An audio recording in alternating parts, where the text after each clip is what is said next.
Show. Hello everyone, welcome back. This is the Rodeo Joe Show, and this is the Week 6 review. A lot of stuff happened this weekend. Hope I've got a lot to talk about and a lot to cover. Sorry that the episode is a little late, but I hope that, of course, it's worth the wait.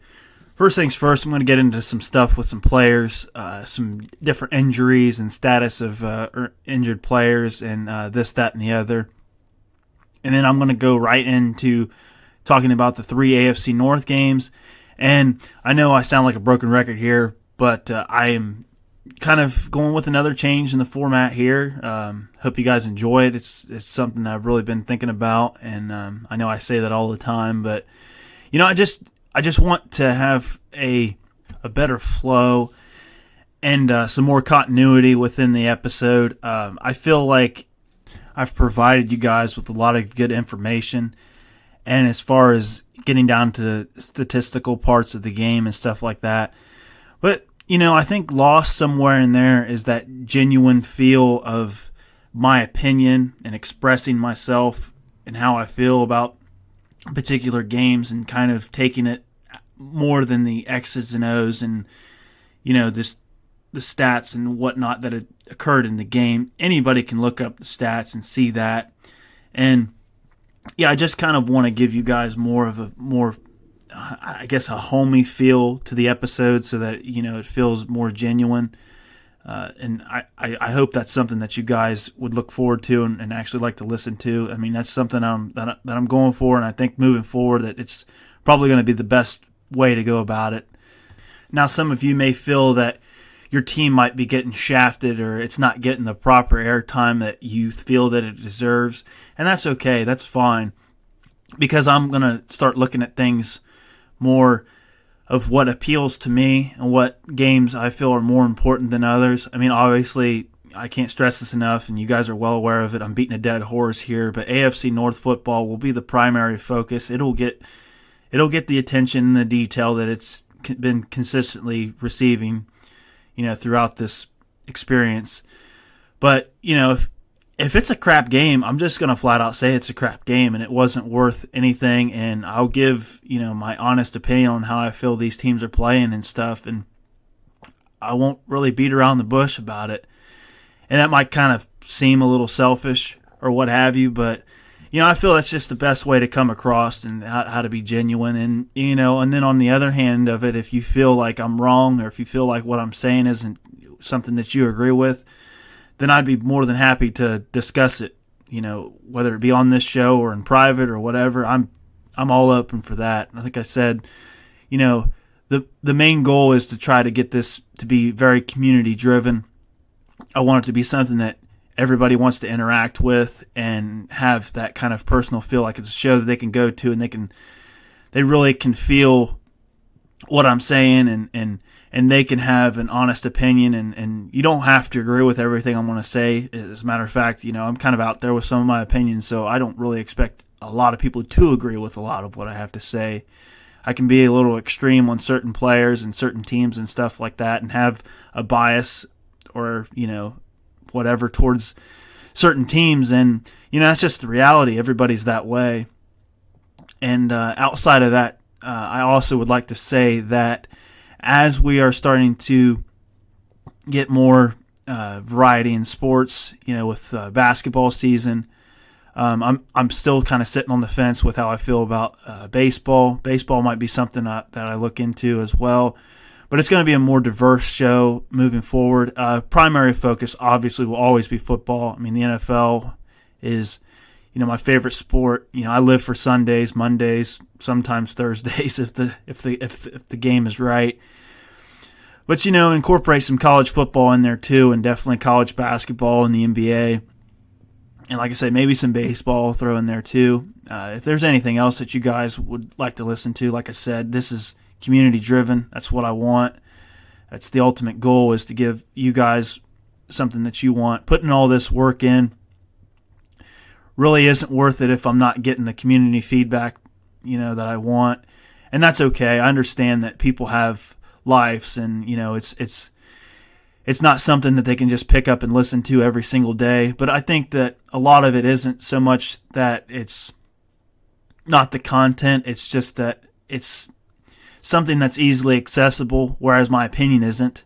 So you can't pull up a ESPN app and see what I feel about, a certain team. You have to genuinely tune in and listen to it. And if you're interested in it, then you will listen to it. But, I'm a realist. I understand how things work, and I can see how at times things could be a little dry, and I'm trying to eliminate that and just be straightforward and honest with you guys with everything.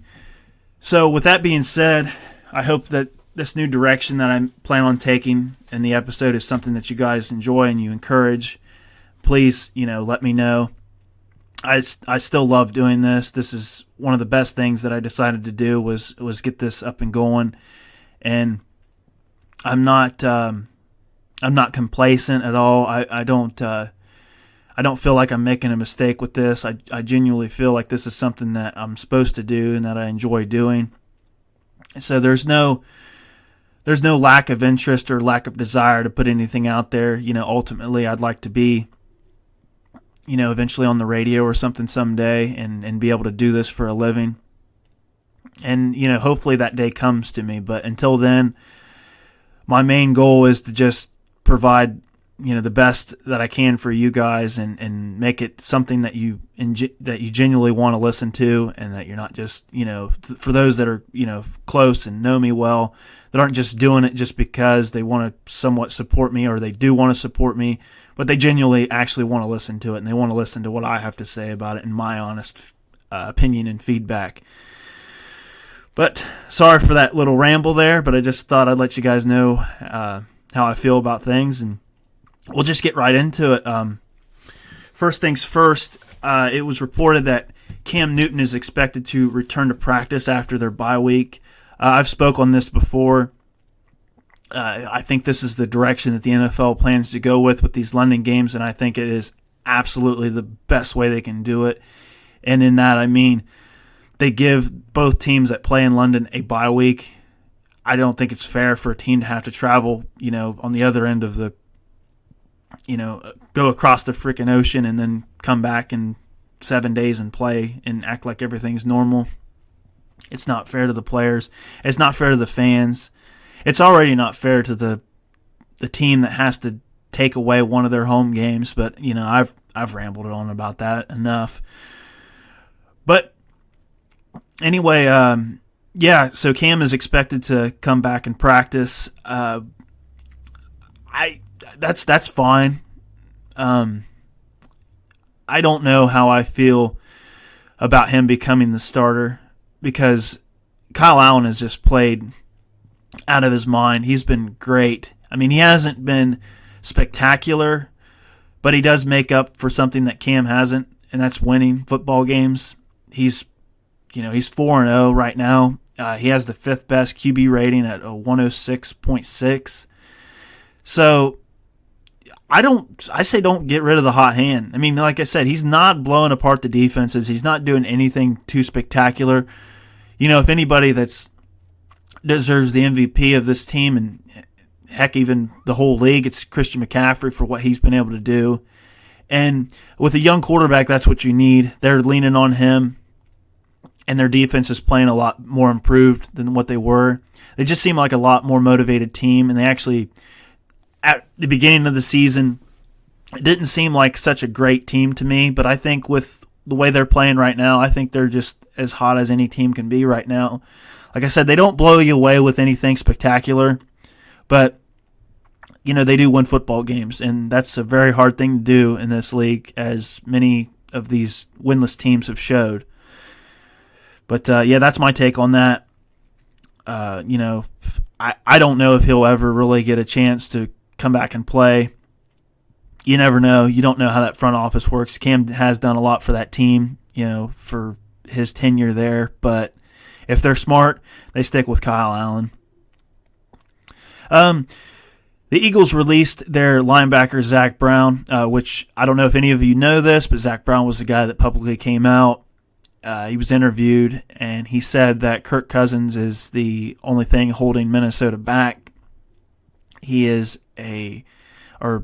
Minnesota has a great defense, a strong running game, great wide receivers, and they're being held back by Kirk Cousins. They were teammates in Washington for a few years.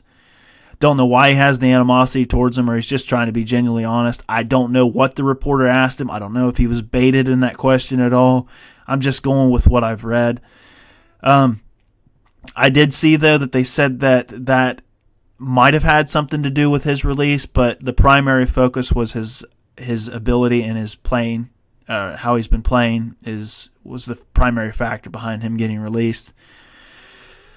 But that's, for every bad thing, there's a good thing. We have Jaguars linebacker Miles Jack.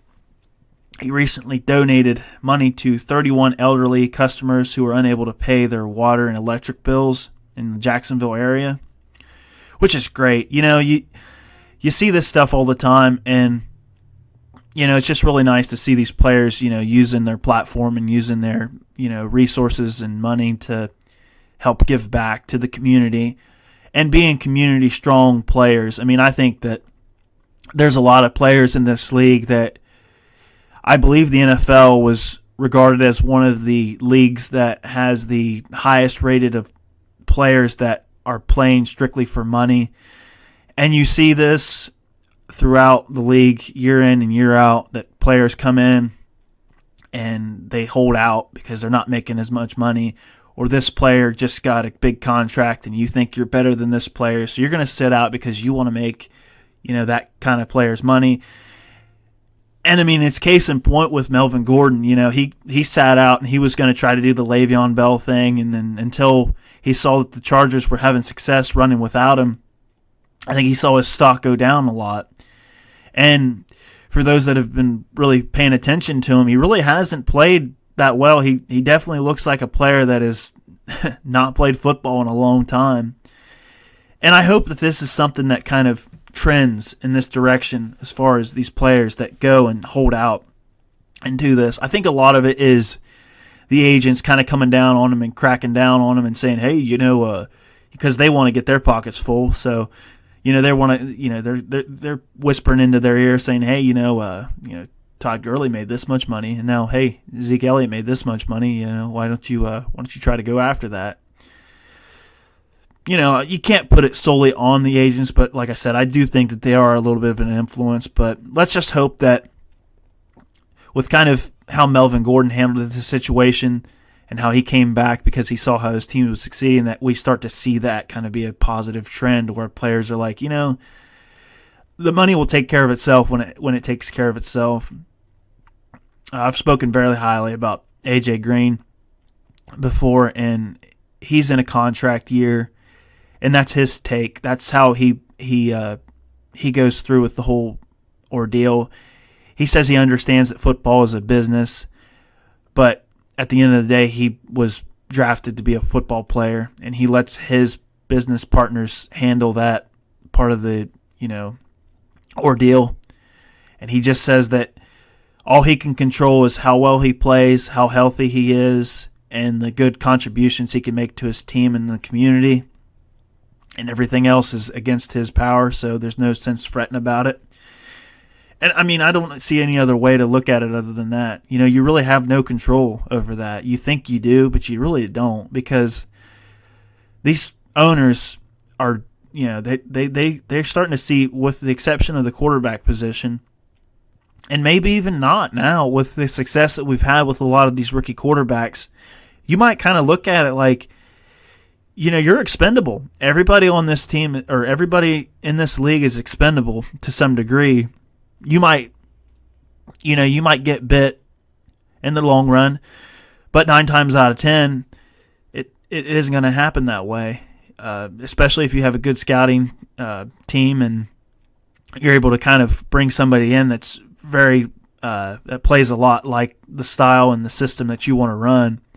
I see a lot of that, where that could be a thing where people are going to stop giving these players everything they want. It just comes down to, I think the NBA is a big reason behind this.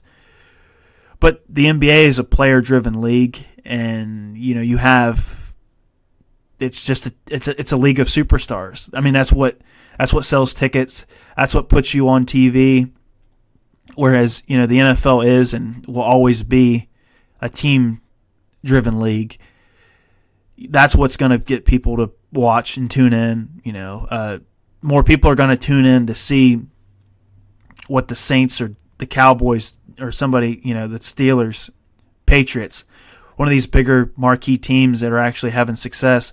They're going to, pay more attention to LeBron's first game back, in a Laker uniform before they tune in just to see Teddy Bridgewater. And that's just the reality of it.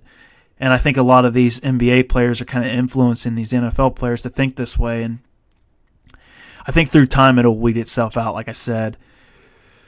But yeah, it's a great thing for Miles Jack to do that for the community, and you got to tip your hats off to him. And the Jaguars organization said they would match his donation, so virtually doubling the benefits that are going to go to these families or these elderly people that can't, just are in a rough patch. And I think it's awesome, really, to just give back to the community and try to get them to rally behind you and your team and just have it be that kind of thing. You just look at Green Bay as being just one of the only teams in the league that you can really think that way. That's very, that town eats, sleeps and craps the Packers, and because that's just the way it is. It's a Packer town, and it'd be nice to see a lot more of these teams kind of develop that and have that kind of thing where this is our team and we're behind them and they're behind us, and that's just my take on that. Now, as far as injuries go, there were a few injuries that took place. Steelers Tuitt, the defensive lineman for the Pittsburgh Steelers, is out for the season with a torn pec. That's huge. He's been playing great this season, so it's definitely unfortunate for them. It's like when they get a step, when they get a step in the right direction, they get a step back with these injuries. It's killing the team, but it's just part of football. That's just the way it is. There's nothing else you can really say about it. The Seahawks tight end Will Dissly is likely out for the rest of the season with an Achilles injury. Rams Aqib Talib was placed on IR for fractured ribs. And their left guard, Joe Noteboom, had season-ending surgery after tearing his ACL and MCL in his right knee. Ugh, man, that's rough. And lastly, as far as injuries go, as many of you might know, maybe you don't, Amari Cooper had a bruised quad. I think he got it a couple weeks back against the Saints, and it's been bothering him, and he actually was taken out of the game pretty early on Sunday, and they're uncertain about his availability against the Eagles. So that's definitely something to look out for, and something the Cowboys definitely need, because I have a take on them that I'll get to later. But yeah, it'd be huge for them. It's a huge loss for them, but hopefully they can get him back against the Eagles, because the Eagles are kind of trending in the right direction. I know they lost, but they're trending in the right direction, and as many of you know, Dallas is going way down, way fast. And now, without further ado, I will get right into the slate of games that took place in Week 6, starting with the AFC North. Going right into the divisional matchup with the Bengals and Ravens. Ravens ended up pulling this out 23-17. Bengals dropped 0-6. Baltimore is at the top of the division at 4-2.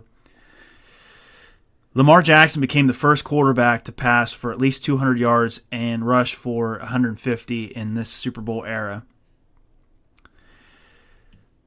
The Bengals were outgained 269 to 33 yards in rushing. Baltimore had 10 penalties for 81 yards. They also had the time of possession, 39 minutes and 42 seconds to 20 minutes and 18 seconds. My takeaway from this game is Cincinnati came right out of the gates with a Brandon Wilson 92-yard touchdown return from a kickoff return. And then it's funny because they have, I'm sure you guys are familiar with it, but they have a thing that if you gamecast a game on like the ESPN app, it'll kind of show you a win probability.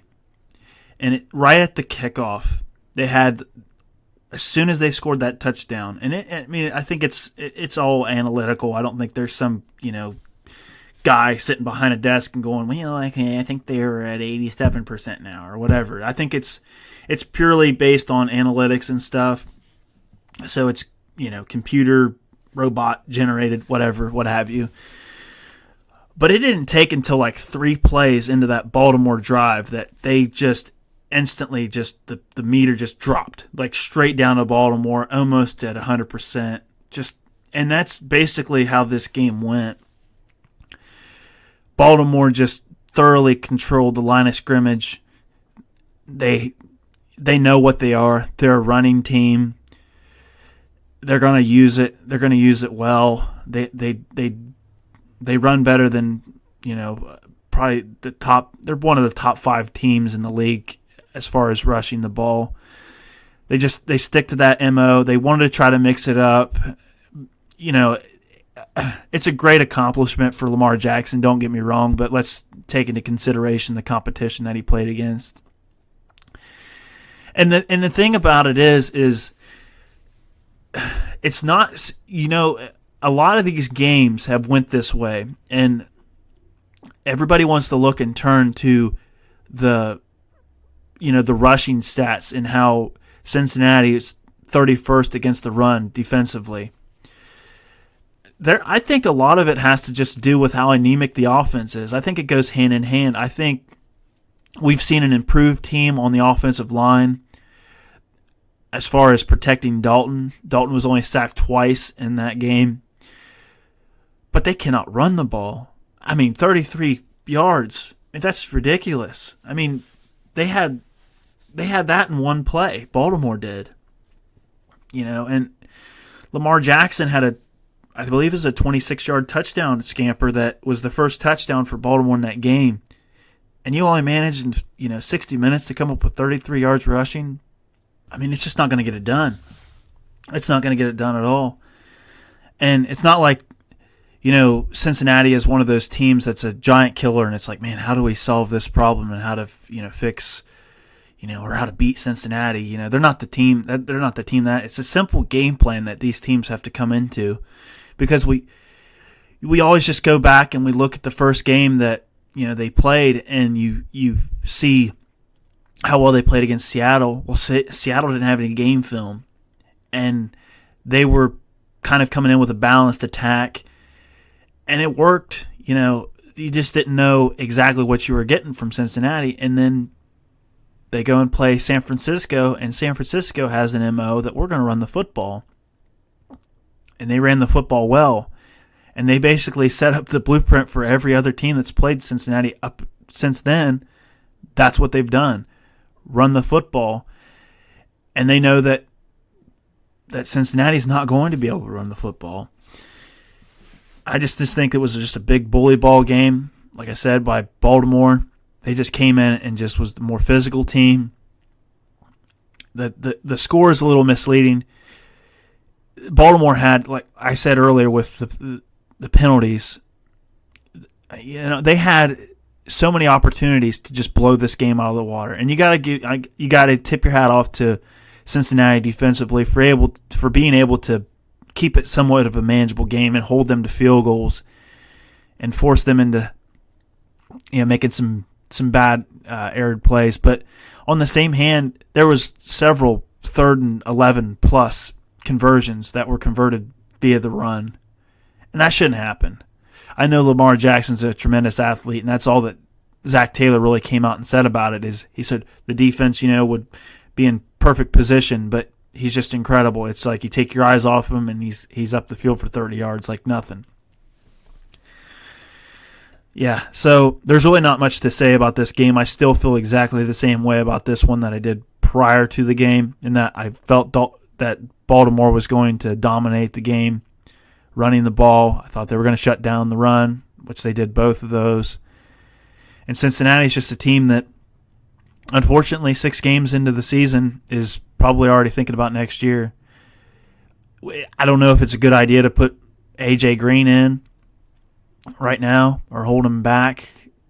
I mean, you kind of don't have anything else to lose, but at the same hand, if he gets hurt, then he's worth nothing. But they're not going to trade him anyway, so that really doesn't matter. But, hats off to Baltimore. Did what they were supposed to do. The best team in a really bad division. And then moving on from that, we have the Seahawks and the Browns. It was an interesting game for sure. The Seahawks improved to 5-1. Cleveland's 2-4. Seattle won the game 32-28. Cleveland held a 20-6 lead at one point. They just did what Cleveland does. Shot themselves in the foot. Played a very good team at home. Had opportunities to win. When you are up 14 points against the Russell Wilson Seahawks team, you gotta play better than that. You're not going to get opportunities. With these great elite quarterbacks in the league, which we just saw last night with Aaron Rodgers, which I'll get to that later, but you can't just expect them to just not be able to move the ball and you're just going to thoroughly dominate them for 60 minutes. It just doesn't happen. I mean, this is a pass-heavy league, and I know that Seattle came in with a balanced attack, and they played really well. But Cleveland had their number in the beginning of this game. I mean, they could move the ball against them very well. And Seattle's a good defensive team. They're not Legion of Boom great, but they're still decent. But then they just, they shoot themselves in the foot. They had 3 interceptions, a fumble, and a blocked punt. And this is the thing, too, is Baker Mayfield was not sacked at all in this game. Think about that. They maintain a 14-point lead. Baker did not get sacked for the entire game, and they still lost because they find ways to lose games like this. I mean, they just do. I didn't get to completely watch a lot of the game. A lot of people say that there was, some poor officiating in that game, which I'll get into my take on officiating too later. But you can't just keep going to that. You can't just keep blaming other people for your mistakes. You held a 14-point lead at home. You had Nick Chubb, who I believe was the culprit of the fumble, ran for 122 yards on 20 carries. There's no excuse for it. I mean, Seattle just rallied back. And they've got to play a lot better if they want to be that. Their fans left early in the game. They're expecting this Super Bowl caliber team, and they haven't done anything to deserve it. They really haven't. I mean, there's so many things that they need to work on, and I think they seem to me, and they have. This is the funny thing about it. They have more talent this year than what they had last year. Is there any argument against that?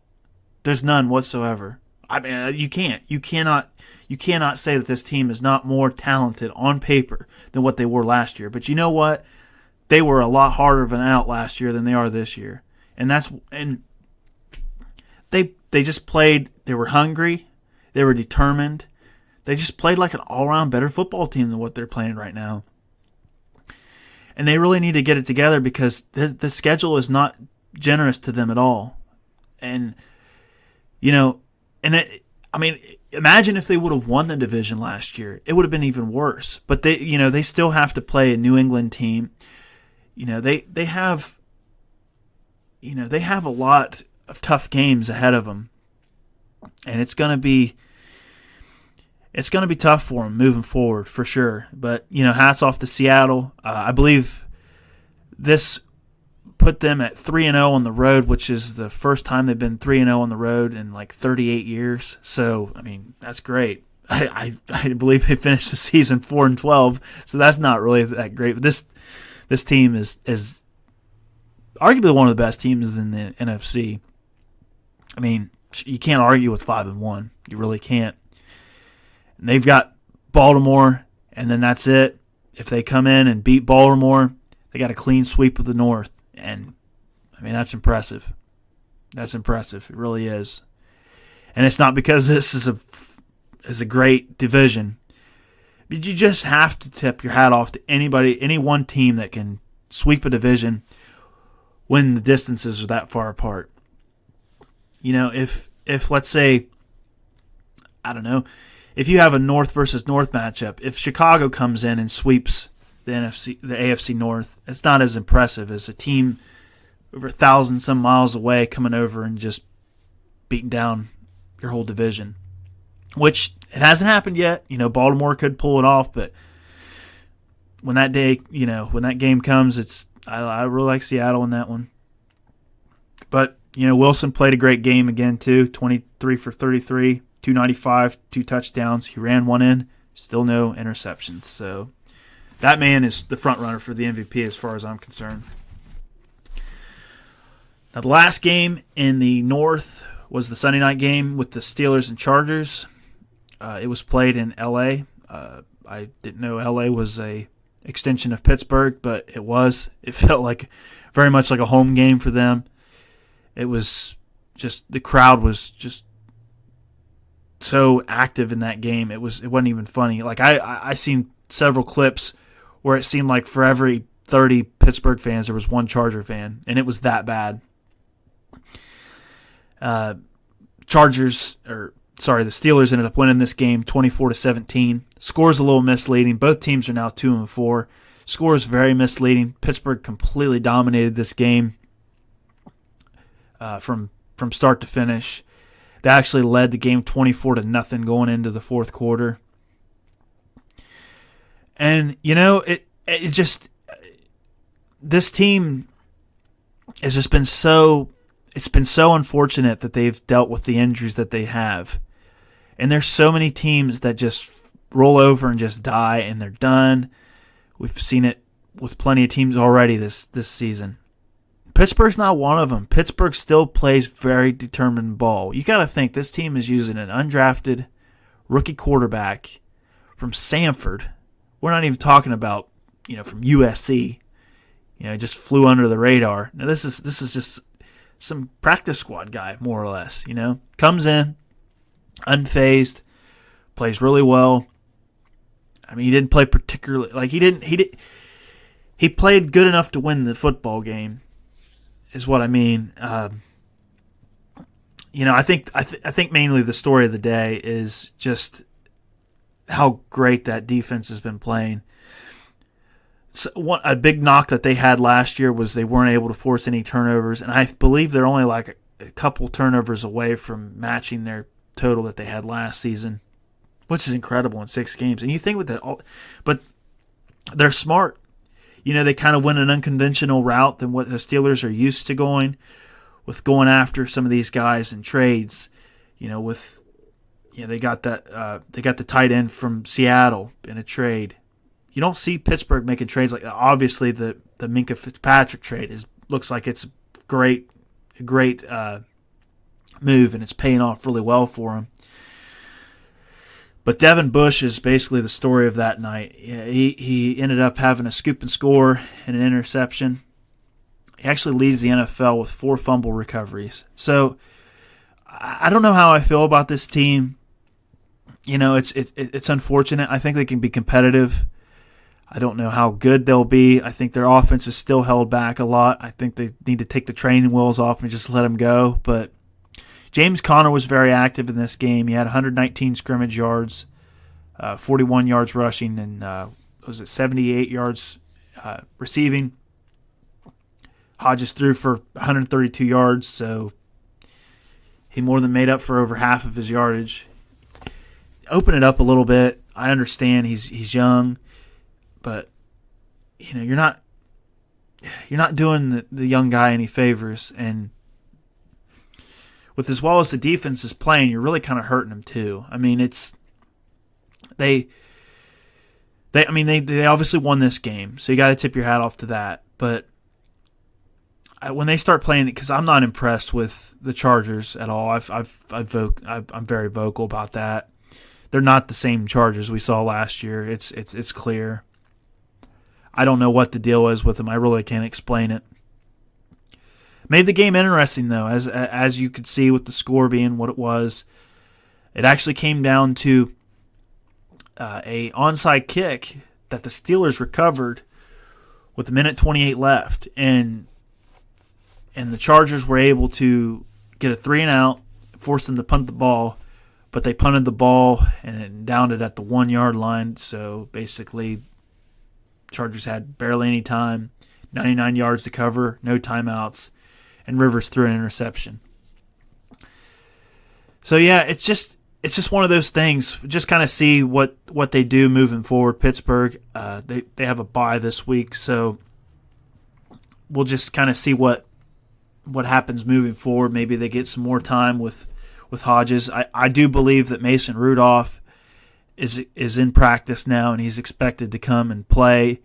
He should start. He's your guy for the future. Hodges is just a plug-and-play guy for what you need him to be, but has played great, and actually, believe it or not, is the 5th Steeler in history to win his first career start on the road. Being his first career start was on the road, and he won it. That's probably how you should word it a little bit better, I guess. But yeah, good win for them. They're chipping away. They're chipping away at it, but neither one of these teams is going to make any in the AFC North. Is going to make any noise in the playoffs, as far as I'm concerned. There'd have to be a very, very drastic change. And that's all I got about the AFC North. Really not much more to say about it. I'm just going to go straight into the rest of the games for Week 6. First things first, I'm going to go out with the game that everybody wanted to watch, arguably the most important game of the week, with the Texans at the Chiefs. Texans won 31-24. They're both 4-2 now. Chiefs have dropped 2 in a row.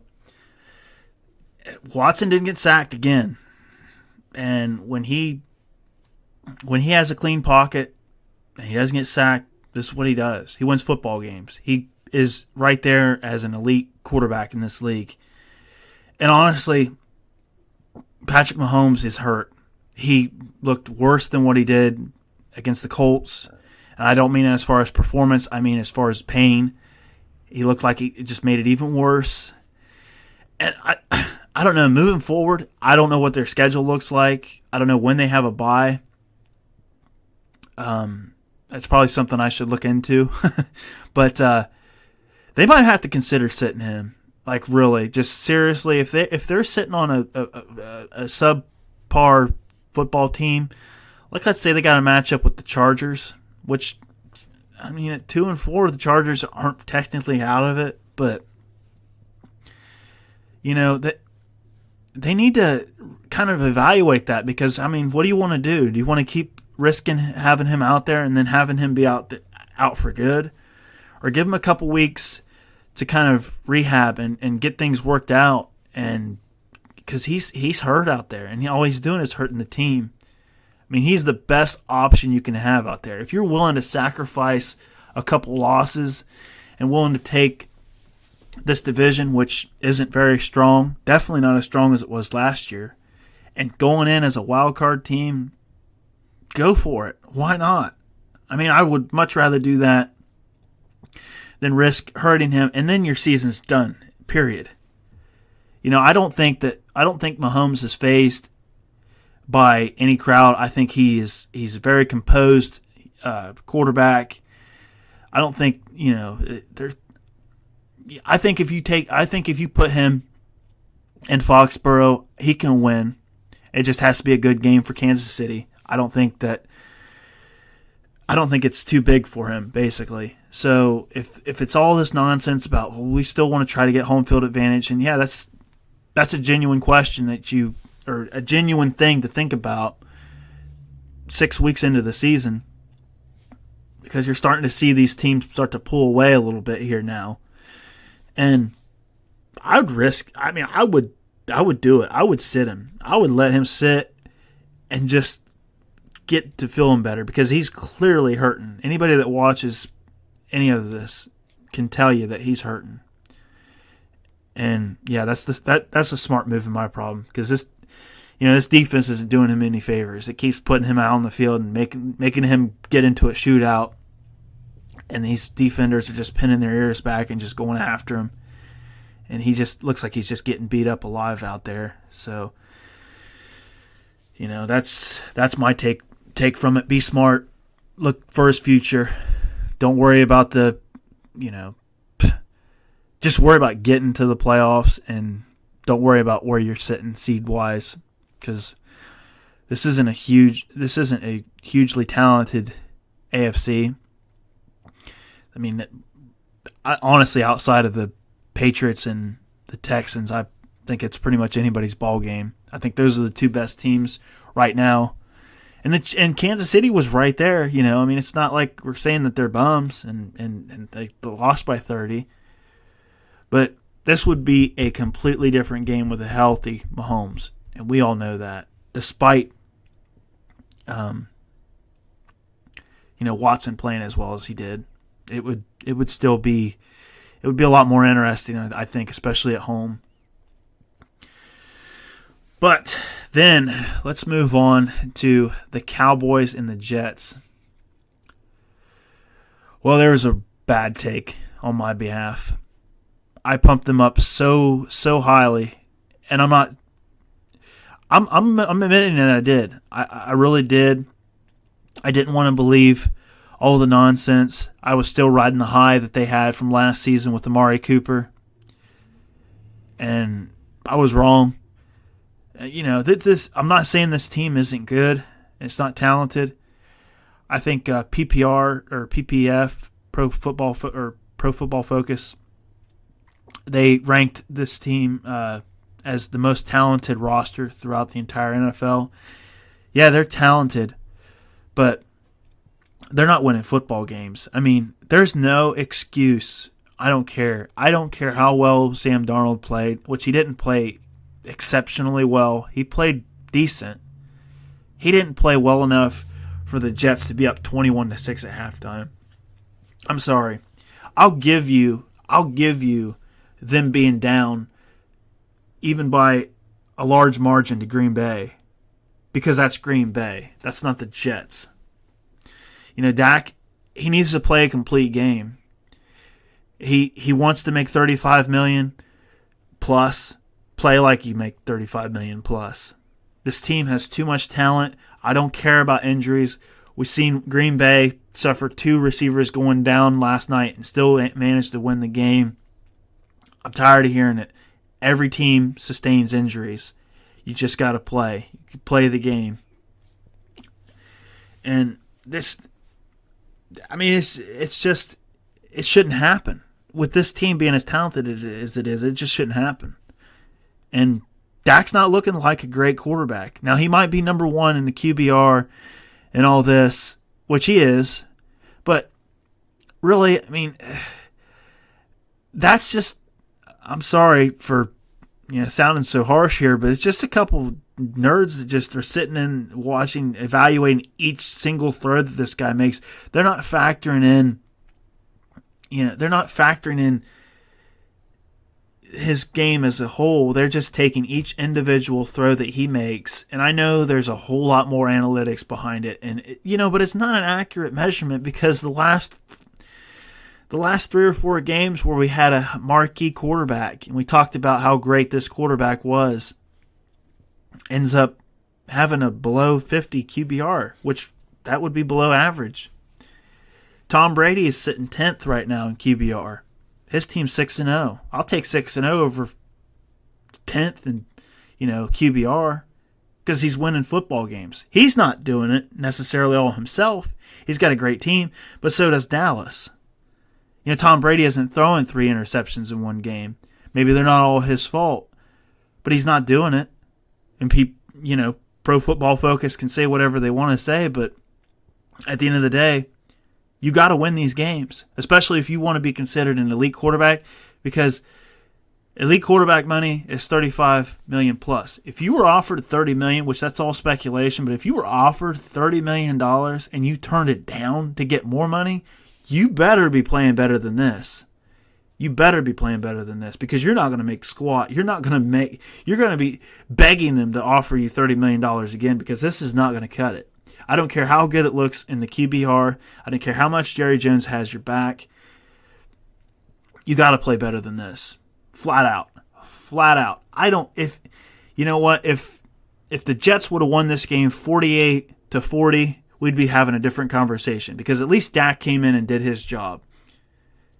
What Dak did is he didn't win the game, and he didn't lose the game either. But the Dallas Cowboys lost the game because he's supposed to be an elite quarterback, and he's supposed to get the job done and play to this level that he should be playing at, and he's not. He's got the best running back in the league, one of the best offensive lines in the league. He's banged up. I don't care. There's teams in the league that are winning without it. So he needs to play better. That defense is not looking nearly as good as they were at the beginning of the season. I don't know what's going on with that. Really can't figure it out. I don't know. I don't know what the deal with this team is, but they really are surprising me, and they have a lot of work to do to really turn this thing around, because they're trending down, and they've got a team like the Eagles who's going up. Outside of the fact that they lost, they're going up. I'll just get right into the Eagles. They played the Vikings. Vikings won 38-20. Moves the Eagles to 3-3. Tied right there with Dallas, top of the division. Vikings are 4-2, and a tough NFC North. Would anybody dare to argue with me that the NFC North is not the toughest division in football? Really, it's got to be. It's got to be. This isn't even your best team, which I could make a case that they could be your best team in your division, and they're 4-2. I mean, that's just the reality. Kirk Cousins played well. He had a season high of 333 yards. You got to look at it like, this team is a Super Bowl caliber team if he can play well.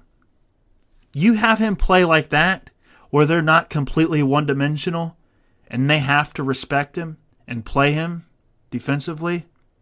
They have to game plan for him and not just load up the box and know that he's just going to fumble it and make mistakes, which 2 games in a row he's played well. Let's see if he can keep it consistent. But, yeah, this team can. They have all the recipes to win in this league.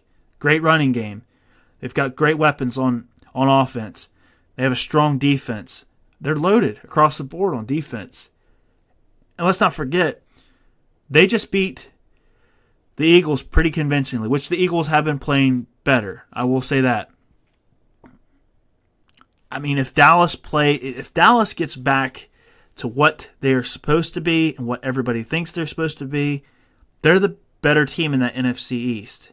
So I'm not going to say the Eagles are the best team, but they are definitely trending in that direction if Dallas doesn't get their act together. And then it just comes down to me. They're just going to be one of those NFC East teams that's just going to be doormat, just knocked right off, right come playoff time. They're not, they have been a lot better defensively, but I'm not completely sold on them. But the same Eagles team beat the Packers. They beat the Packers. They gave the Packers their only loss of the season. So what's that say? Then that leads me right then to the Monday night game last night. Lions and Packers. This is something. I'm going to have a big take on this for sure. The Lions had a 13-point lead in this game. Green Bay had 3 turnovers. But I think at the end of the day, everybody wants to talk about it. And I'm not going to just I'm not going to come right out and say that single-handedly was the reason why Detroit lost this game. They ended up losing this game 22-23 off a Mason Crosby field goal late in the game. But the officiating was terrible. Absolutely freaking terrible. In a primetime game, nonetheless. The NFL needs to this is a problem. This is a huge problem. Why is it a huge problem? Well, I'll give you a great example of why this is a huge problem. Mr. I don't talk in interviews. Mr. I hand the ball to the referee after every single touchdown I've ever scored. All 99 touchdowns that this man ever scored in his career, he handed the freaking ball to the referee, and Mr. Barry Sanders himself dogged the crap out of the referees last night. He was so hard on him. He said this was one of the worst performances he's ever seen. If you've got that man talking about your referees and how bad they are, you know you got a serious problem, NFL. I mean, Tom Brady can say it all he wants, but this is Barry frickin' Sanders. I mean, this is a man that is just nothing but humility and class and is not outspoken whatsoever. Gets on Twitter and just blows up, you know? And he's also not one of those guys. I mean, he obviously still follows the Lions. He had kind of a broken relationship there with the end and how they kind of handled his money when he chose to retire early. But that's all been washed away, and he's got a great relationship with the team now. But yeah, that should tell you something. That should tell you something. And to be honest, yeah, there was some bad calls in that game, and I think you want to talk about would they completely dictate the outcome of that game. Lions shot themselves in the foot, getting 5 field goals, being pretty anemic in the red zone. I mean, there's no excuse for kicking as many field goals as they did and settling for 3 instead. If they would have scored, if half of those, if they would have got 3 field goals and 2 touchdowns, Green Bay wouldn't have had a chance. It would have been too far of a gap for them to overcome. But, that's just the way it goes. But the unfortunate thing is, we will say this, that illegal hands to the face, that was a bogus call. I would give you the benefit of the doubt if, let's say, his hand slapped the side of his helmet. But there's clear graphic that shows his hands did never leave the lineman's chest. Flowers' hands were clearly on the guy's chest. Never once left. They engaged. It stayed there. There was a lot of movement. There's a fight between 2 linemen. Obviously, it's just going to look like something's going to get. The hand might go up. No, that wasn't an issue. It was strictly in the chest. Did not leave. Call it. What's it? What impact does it have? Just gives the Packers 15 yards on a 3rd down, puts them into field goal range to win the game. And there's nothing that they could have done about it. That's just completely in the referee's hands. You can't put that on the defense. There wasn't enough time for you. It didn't happen, in the second quarter. This happened in the end, last drive. You hate to see games in that way. The Lions had their opportunities. They don't deserve a pity party, but the NFL deserves they need to open their eyes up. And that's the thing, is the best ran organization in league is hands down the NBA. Because now they handle all their operations, whether it be with a player or with fans or this, that, and the other. And Commissioner Silver just instantly jumps right on it. Whether he has something good to say or bad to say, he instantly jumps on it.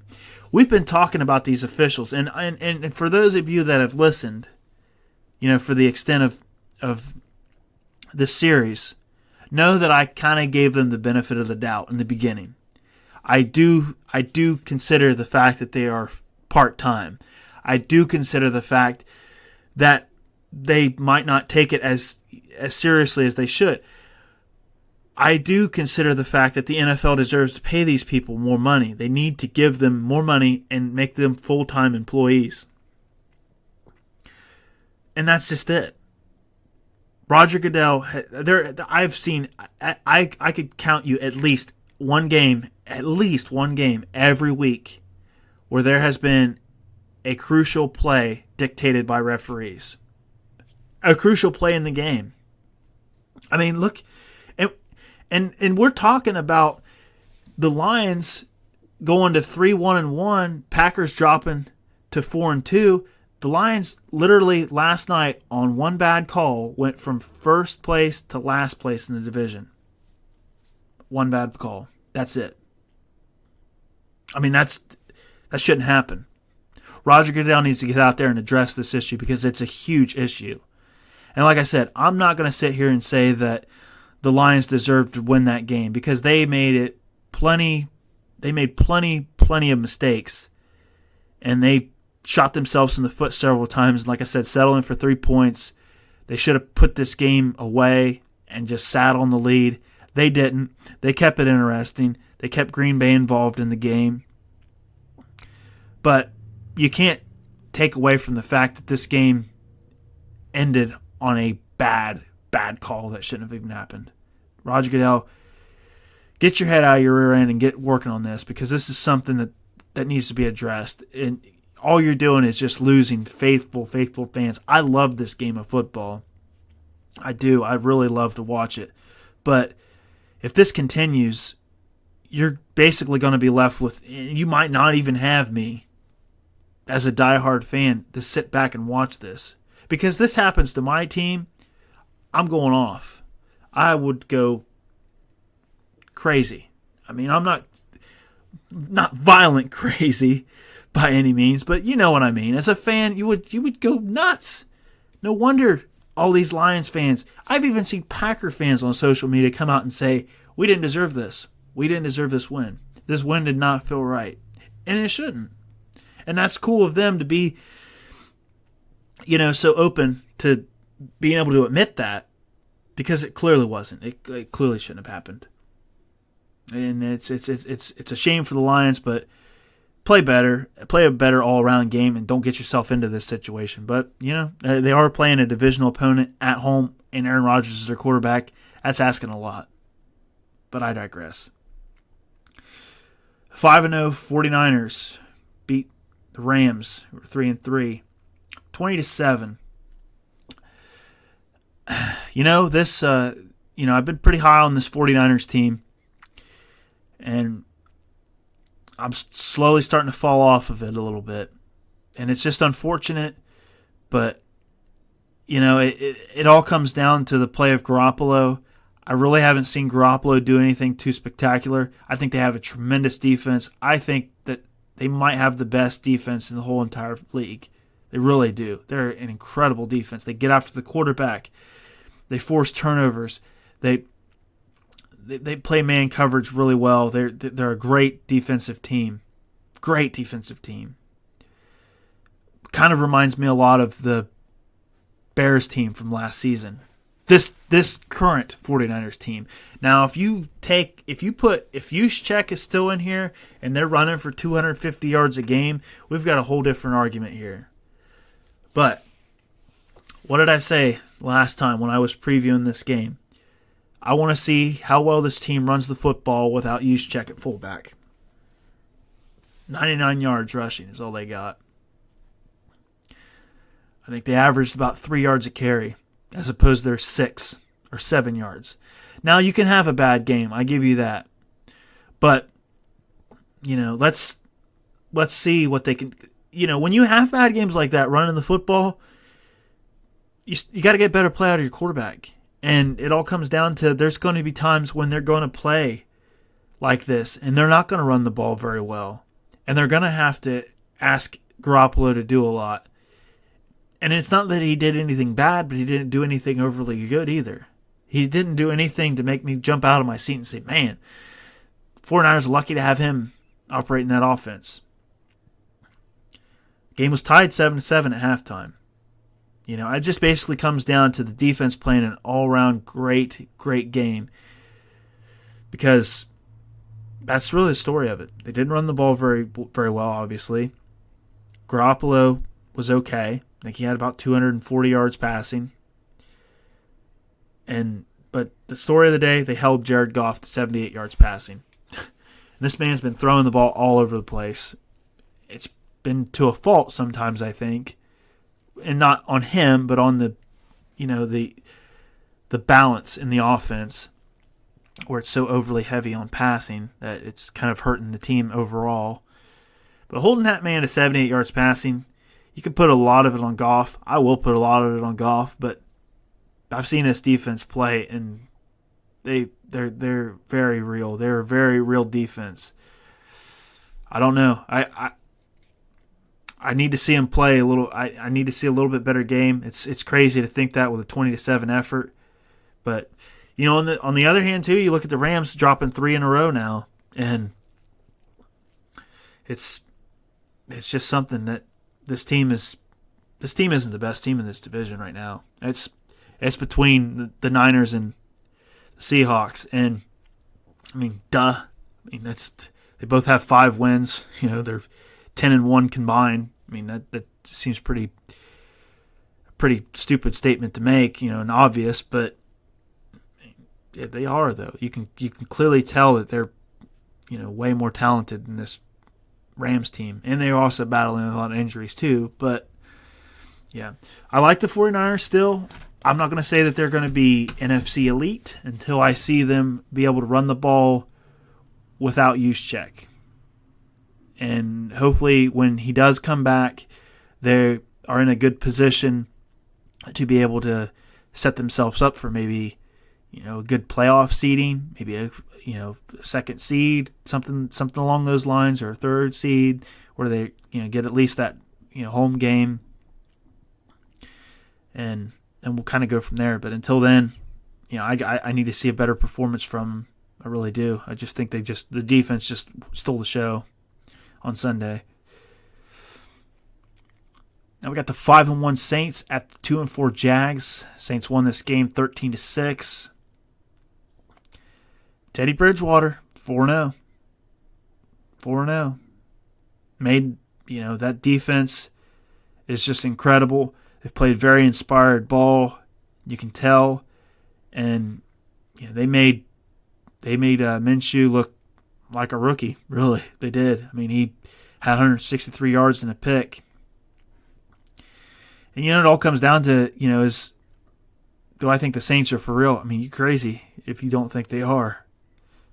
They could easily be the best team in the NFC. Let's just look at what they've been able to do with a backup quarterback. And they're going to get Drew Brees back.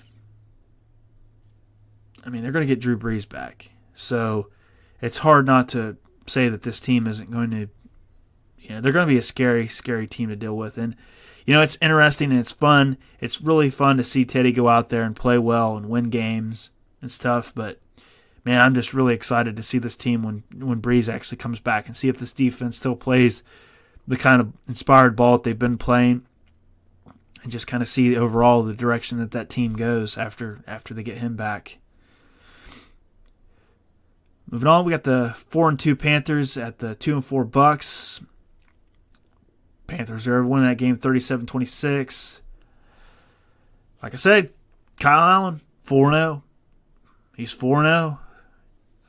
He's playing decent. He's not, like I said, he's not blowing you away with statistics, and he's just making the right throws when he needs to, and he's being very careful with the ball after his 3 fumble game he had a couple weeks back against Houston. And McCaffrey and this defense can carry this team. I think they're definitely a wild card team for sure. If they can keep this level of play up, it's going to be hard to really. I could see the North having 2 teams, honestly, just by how well they play, and then when they match up against other teams outside of the division, they play well too. So, just kind of one of those things. You just kind of wait and see how the rest of the season takes over. But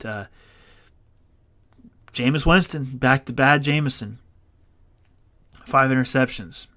Carolina capitalized 17 points off of those interceptions. That's what you get with him. Why is the score so close? It's only an 11-point game, 5 picks. Why? Because as good as he is, as bad as he can be, he can have his moments where he just has a cannon. He can just throw it and just, you see, like watching that game, there was just so many big chunk plays that they could, eliminate that deficit. But then the Panthers would just come back and score again. And then it would just be like big chunk plays, and then pick.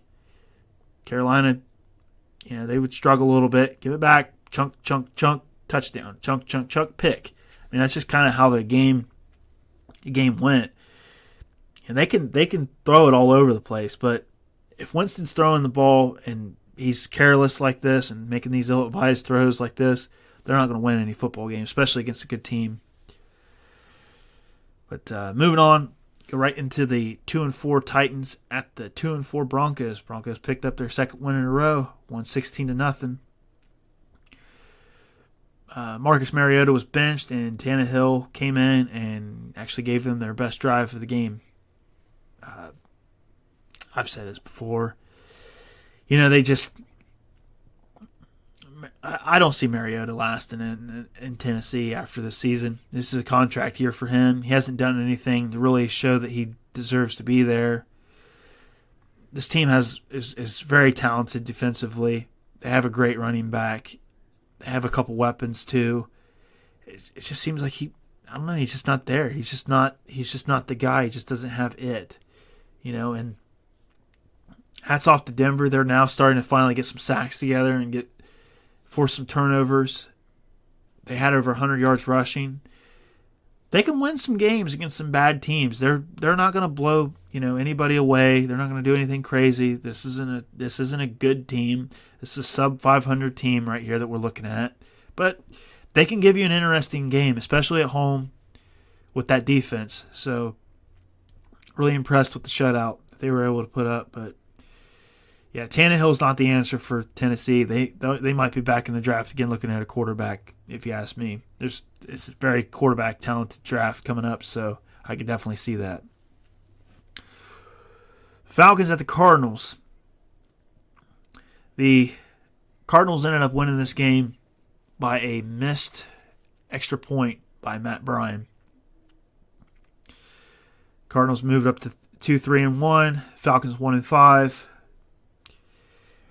Yeah, there's really not much to say about this. It's just a tale of two halves. Arizona just moved the ball all over the place. Took a nice lead.